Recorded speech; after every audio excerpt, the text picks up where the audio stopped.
Well, hello, Florida. Thank you so much for that wonderful welcome.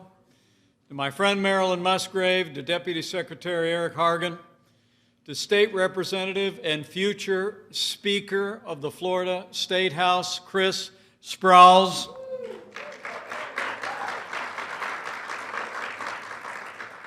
And to Pastor and Stephanie Parker here at Starkey Baptist Church. It is great to be back in church and great to be among so many champions for life.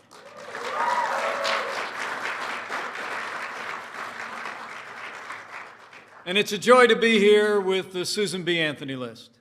Founded in 1993, now a network of more than 800,000 Americans. SBA is the most effective pro-life grassroots organization in America.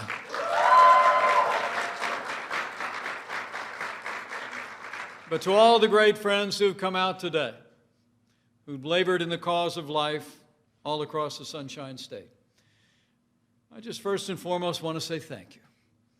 Thank you for what you have done for life. Thank you for what you have done for the great movement, the sanctity of life in this country and the unborn.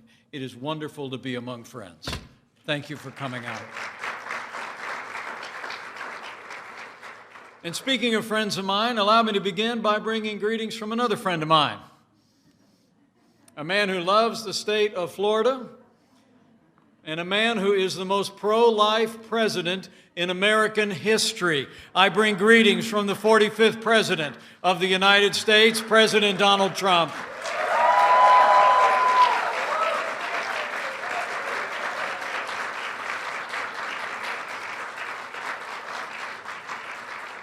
It really is good to be with all of you today as we approach a time for choosing for the American people. But as we gather today, I don't have to tell people here in Florida that we're also living in a time of testing. Here in Florida and all across America, we have faced challenges in the midst of the coronavirus pandemic like many of us have never seen in our lifetime. And I must tell you, I'm proud to serve alongside a president who has put the health of America first from day one, and we are grateful for the leadership of Governor Ron DeSantis all across the state of Florida. And as I heard yesterday at the White House Coronavirus Task Force meeting, because of the governor's leadership and the cooperation of the people of Florida, we're seeing encouraging trends all across the state of Florida and all across the Sun Belt. And I want to commend each and every one of you. The role you're playing in putting the health of your neighbors and your family members and people you don't even know first. And I'll make you a promise.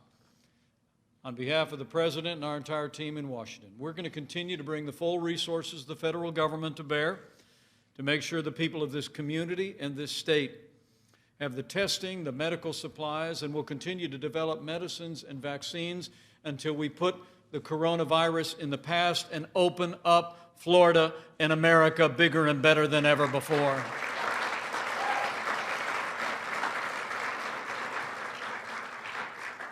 But President Trump wanted me to be here with you today, not just to thank you for your support, for your stand for life, for your compassion for the women and children of America, but because of the difference that each one of you have made, because of the work that you have done.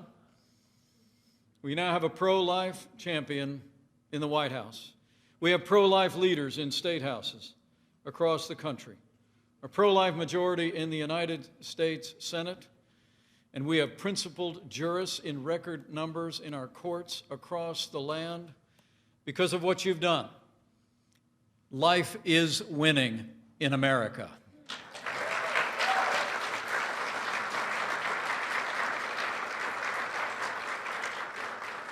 The Declaration of Independence reads that we held certain truths to be self-evident, that all men are created equal and that they are endowed by our Creator with certain inalienable rights.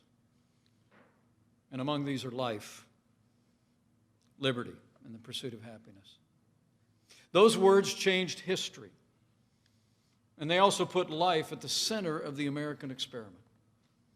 And under this president, I promise you, we're going to continue to work every day to put the right to life back at the center of American law.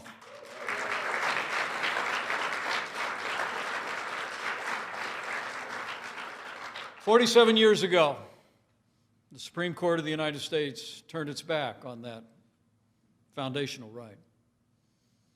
Today, these basic truths are still under siege and still under threat. The progress that we have made is in every sense at risk as we gather here today. I mean, the truth is that Joe Biden, the Democratic Party, and the radical left would undo all the progress that we've made in the cause of life. And what a contrast it's been of the progress of life under this administration. From the first day he took office, President Trump has been standing without apology for the sanctity of human life.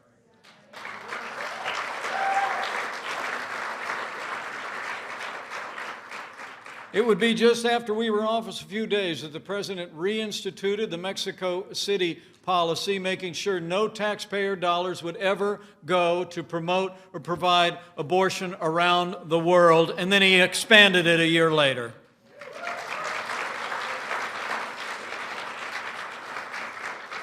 President Trump became the first president in American history to address the March for Life in person on the National Mall. In our first year in office, the president took executive action to end the assault on the conscience rights of a group of nuns known as the Little Sisters of the Poor. And we appointed justices to the Supreme Court who were part of a 7-2 majority that ended the assault on the Little Sisters of the Poor's pro-life convictions once and for all. In fact, President Trump has appointed more conservatives to our courts of appeals than any president in American history. All told, 200 conservative judges appointed to our courts at every level. And I'm here to tell you, they are all principled conservatives who will uphold all the God-given liberties enshrined in our Constitution.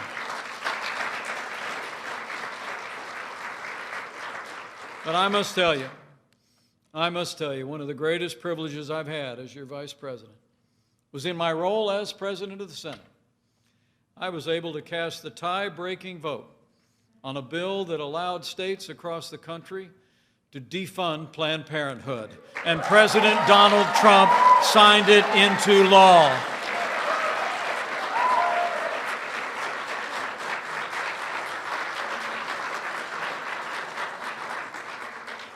By contrast, Joe Biden and the Democratic Party would take America in the opposite direction.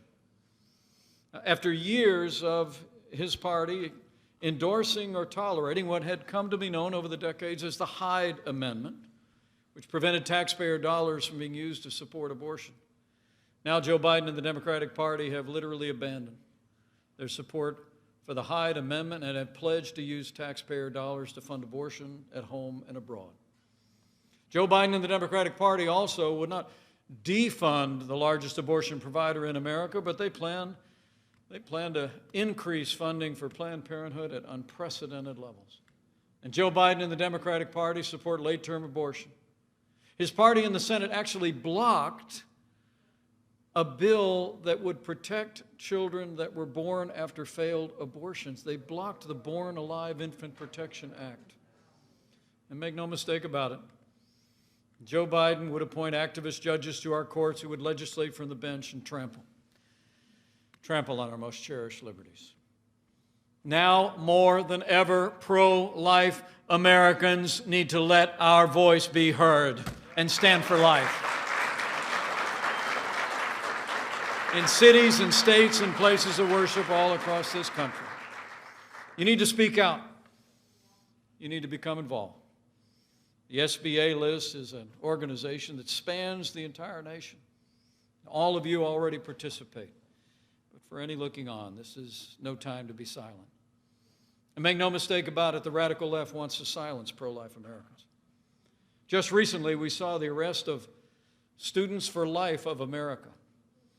A group of students were arrested for writing "Black Preborn Lives Matter" outside a D.C. Planned Parenthood clinic. I mean, the radical left celebrates those who defend abortion, but they would prosecute those who stand for life.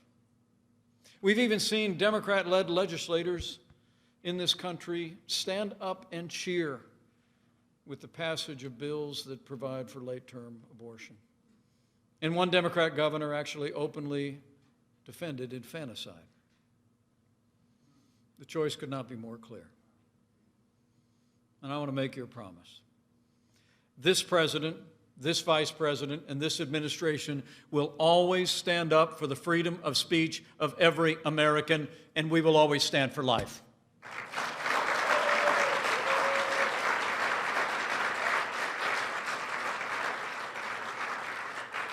As the Bible admonishes us, we are to, and I quote, "speak up for those who cannot speak for themselves." And so the people in this movement have done every day since that day 47 years ago. And because you've spoken up, because you've stood up, because you've stood with those men and women who've stood for life in the public square, life is winning in America.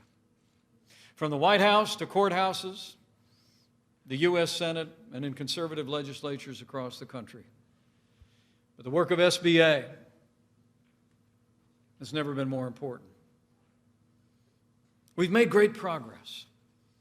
And I think life is winning because of the activism that you all are a part of in this country. But I also believe life is winning because of the compassion and love that have been shown to women facing crisis pregnancies all across this country now for decades.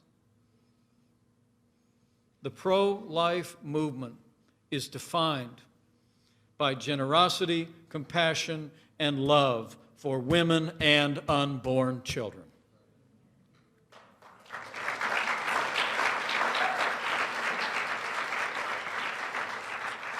And you need look no further than ministries across the country. Crisis pregnancy centers and care centers that are ministering to needs of women in crisis pregnancies. It's truly inspiring. I stopped by one on my way here today once I landed here in Florida. It's a clinic called A Woman's Place. You know, the pro-life movement doesn't just talk the talk, you walk the walk. And I saw a wonderful clinic. I heard about all the volunteers that stepped forward along with registered nurses and healthcare professionals. The place is literally every day bustling with people ready to not just stand for life, but stand with women facing the most difficult circumstances in their lives. A Woman's Place, I learned, is part of New Life Solutions. It's a ministry that's been here in Pinellas and Hillsborough counties for 35 years, and their compassionate work has saved 10,000 babies' lives.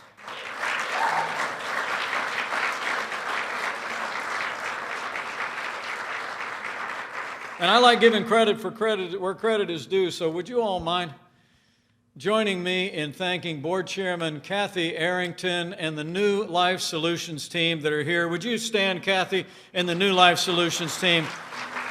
Let's show them how much we appreciate the way they put feet on their faith every day.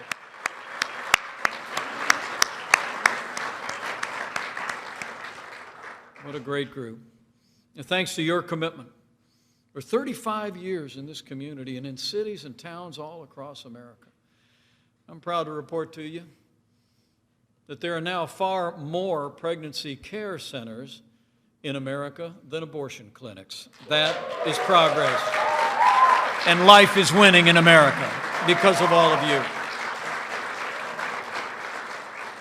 In fact, I saw that work firsthand today. We had a few minutes to meet a woman whose life was changed when she visited A Woman's Place.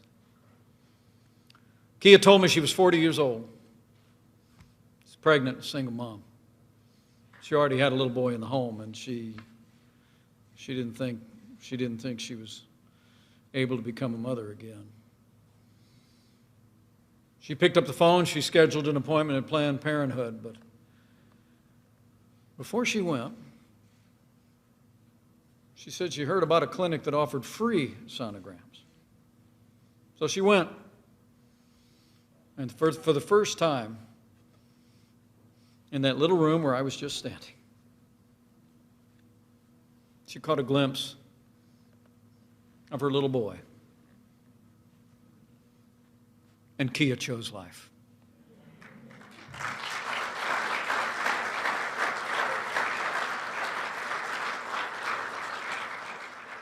She said, and I quote, "From the moment that I saw him,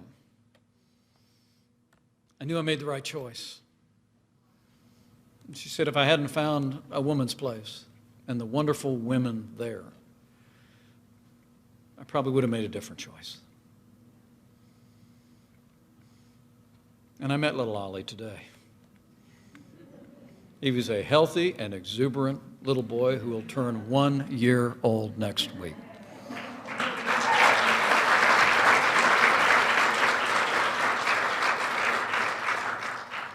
That's the difference this movement has made. One life at a time. One family at a time. And that's the difference the SBA list makes.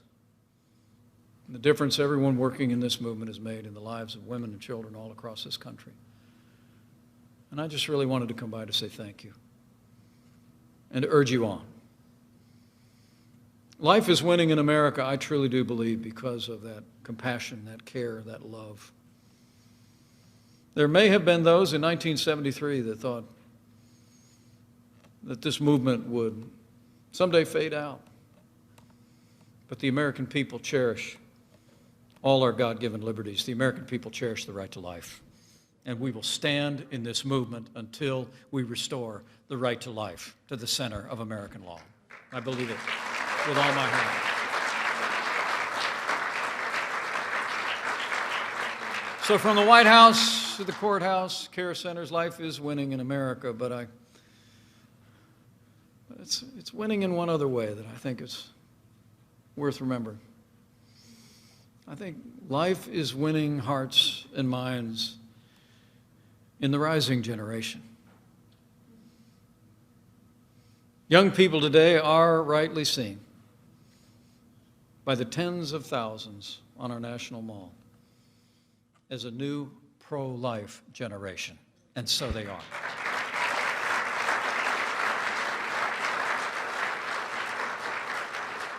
The rising generation is more pro-life than ever before. Young Americans are embracing the sanctity of life in record numbers, more and more every day. And I think that's because they've heard the message of people like all of you and groups like SBA. They've heard from leaders in pulpits and in public office around the country. I think they've also been moved. They've been moved by the compassion that they've seen in places like A Woman's Place. But I also believe that life is winning in the rising generation because of the quiet counsels that are taking place between mothers and daughters, between grandmothers and granddaughters. I think the truth about abortion is being told. And this new generation is choosing life.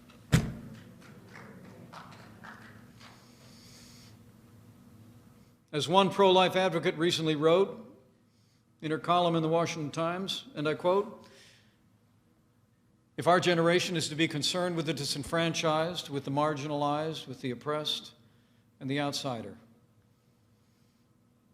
the unborn child fits all these descriptions."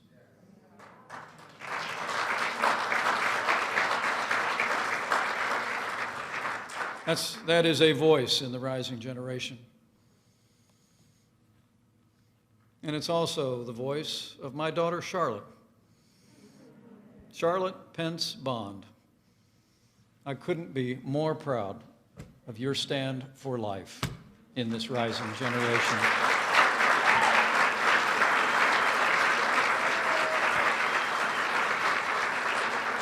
So proud of you. So life is winning in America. And as we continue to work as a nation to emerge from the heartbreaking days through which we have passed, days that have seen more than 150,000 families suffer loss, as we continue to work every day to bring our nation through this time of testing, we are coming to a time for choosing. And it's never been more important to keep fighting for life, to keep caring, to keep reaching out with compassion, and to keep standing with all the men and women who stand for life in the public square. As President Trump said not long ago, quote, "Every person is worth protecting. Every human soul is divine, and every human life, born and unborn, is made in the holy image of Almighty God."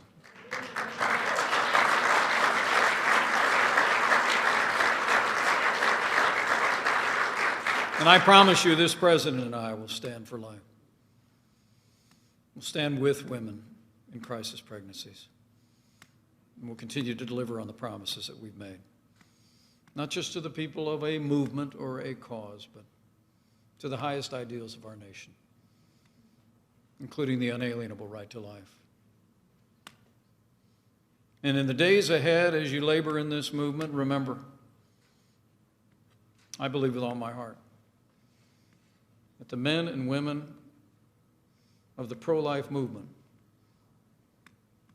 do not fight alone. He who said, "Before I formed you in the womb, I knew you," fights with you.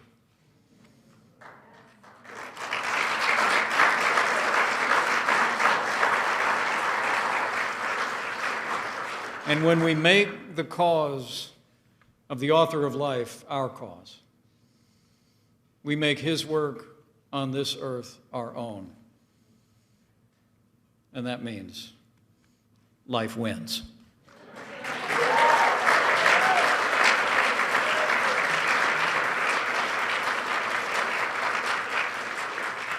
So life is winning in America, men and women of SBA and of this movement. But our work is not done yet. Alice de Tocqueville, it is attributed to have said, "America is great because America is good. If America ceases to be good, America will cease to be great." But I truly believe, with your continued support, with your dedication to the cause of life, we'll build on the extraordinary progress we've made these last 3.5 years. We'll continue to see pro-life men and women of principle elected and re-elected from the White House to the State House. And the day will come when we restore the right of life to the center of American law, and we will make America great again. Thank you very much. God bless you for all you do, and God bless America.